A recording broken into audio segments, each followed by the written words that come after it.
Good evening. Welcome to another edition of the Guyana Learning Channel's News in Capsule for Thursday, December 9, 2021. In the headlines tonight, secondary schools to fully reopen in January, and WestDem launches CAPE. In the world of sports, Spurs European game called off. Regionally, Anguilla implements new COVID protocols. And on the international scene, New Zealand to ban sale-up tobacco. With the details, I am Danelli Singh. Come January 2022, when the new school term begins, all grade 8, 9, 10, 11, and 12 students will be expected to return fully to physical all-day classes once the Ministry of Health approves. This was announced yesterday by the Minister of Education, Priya Manichan, at yesterday's launching of the Caribbean Advanced Proficiency Examination at the West Demerara Secondary School.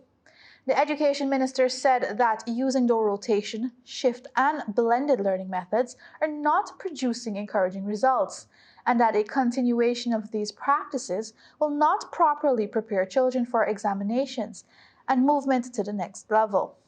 According to Minister Manichan, Guyana has vaccines for all the Guyanese aged 12 and over. She urged that parents who have not yet consented for their children to be vaccinated use the time between now and January to do so. Even with this urging, the Education Minister made it clear that students who are not vaccinated will not be locked out of school. She said that students will continue to be sanitized, soap and wash basins will be provided, along with masks to ensure the safety of students. Minister Manichan said if a child chooses not to attend physical class, the ministry will make all its resources available online, and that parents will have to take the responsibility to ensure that material is used wisely. As it relates to grade 7 students, Minister Manichan said that they will not be allowed back into schools as yet because many of them are not yet 12 years old, which is the minimum age to receive the Pfizer vaccine. However, she said that when the cohort is of age, that they will be expected back in the classroom fully. She said that the same measure will be applied to the 5 to 11-year pupils when the vaccine is available for them. This piece was extracted and modified from the Department of Public Information.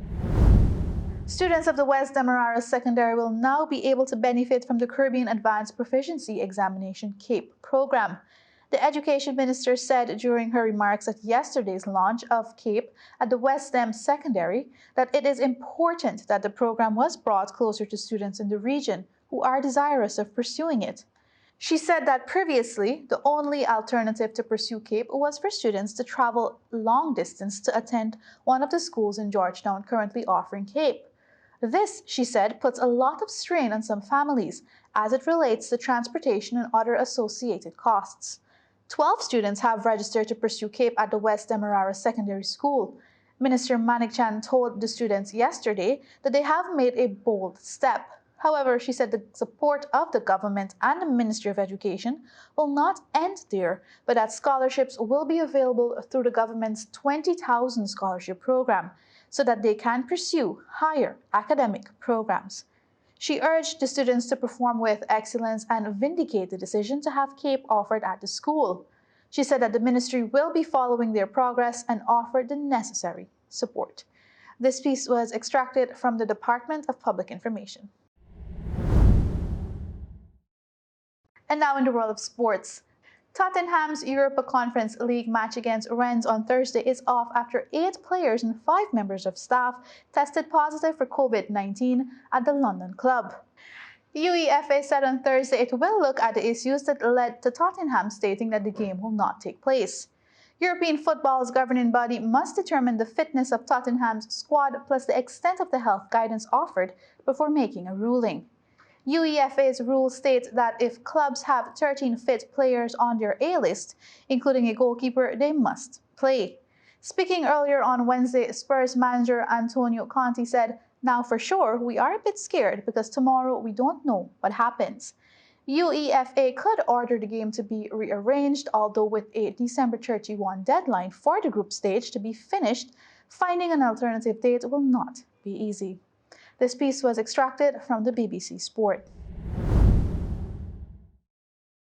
And now for news in the region. Anguilla has relaxed the protocols for persons seeking to leave and visit the island for 1 day. Fully vaccinated nationals and residents of Anguilla can leave the island for 1 night, and they will not have to test for the coronavirus before they leave or return, unless it is a requirement for entry into the destination or a quarantine on return. But they must submit a COVID-19 test on the 4th day after their return.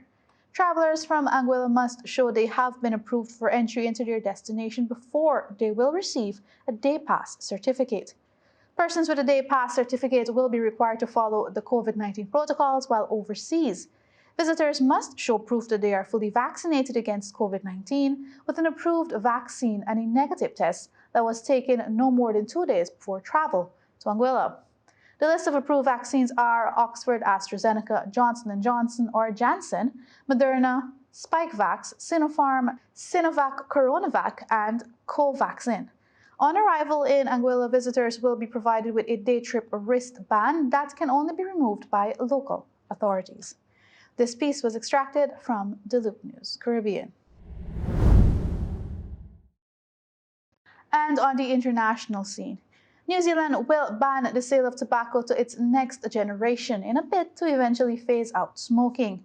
Anyone born after 2008 will not be able to buy cigarettes or tobacco products in their lifetime under a law expected to be enacted next year. The move is part of a sweeping crackdown on smoking announced by New Zealand's Health Ministry on Thursday. Doctors and other health experts in the country have welcomed the world-leading reforms, which will reduce access to tobacco and restrict nicotine levels in cigarettes. The crackdown has been met with mixed reactions. New Zealand is determined to achieve its national goal of reducing its national smoking rate to 5% by 2025, with the aim of eventually eliminating it altogether. At the moment, 13% of New Zealand's adults smoke, with the rate much higher among its indigenous population, where it soars to almost a third. The indigenous population also suffer a higher rate of disease and death. New Zealand's health ministry said smoking causes 1 in 4 cancers and remains the leading cause of preventable death for its 5 million strong population. The industry has been the target for legislators for more than a decade now. This piece was extracted from BBC World News. With that, we've reached the end of tonight's broadcast. Be sure to join us again right here on the Guyana Learning Channel tomorrow for more educational news and updates. On behalf of the technical team, thanks for watching and remember to stay safe, Guyana.